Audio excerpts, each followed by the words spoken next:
తర్వాత స్తబ్దుగా ఉన్న రాజకీయాలు ఇప్పుడు నేతల ఫిరాయింపుల ఊహాగానాలతో ఒక్కసారిగా హాట్ టాపిక్గా మారుతున్నాయి.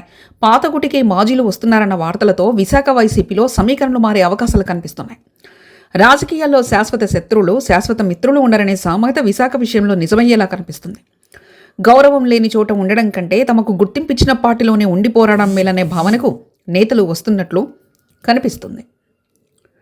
ముఖ్యంగా మాజీ మంత్రి ముత్తంశెట్టి ఆవంతి శ్రీనివాసరావు, మాజీ ఎంపీ ఎంవివి సత్యనారాయణ చుట్టూ తిరుగుతున్న వార్తలు అటు వైసీపీలోనూ ఇటు అధికార కూటమిలోనూ చర్చనీయాంశంగా మారాయి. విశాఖ జిల్లాకు చెందిన మాజీ మంత్రి ముత్తంశెట్టి శ్రీనివాసరావు, ఆవంతి శ్రీనివాసరావు ప్రస్తుతం రాజకీయంగా ఒక సందిగ్ధతలో ఉన్నారు. 2024 ఎన్నికల్లో వైసీపీ ఓటమి తర్వాత ముత్తంశెట్టి అదే ఏడాది డిసెంబర్ 12న ఆ పార్టీకి అధికారికంగా రాజీనామా చేశారు. ఆ సమయంలో ఆయన మీడియాతో మాట్లాడుతూ కొన్నాళ్ల పాటు రాజకీయంగా దూరంగా ఉంటానని, వ్యక్తిగత కారణాలతో ఈ నిర్ణయం తీసుకున్నానని చెప్పారు. ఆ సమయంలో ఆయన జనసేన లేదా బీజేపీలో వెళ్లేందుకు ప్రయత్నాలు చేస్తున్నట్లు వార్తలు వచ్చాయి.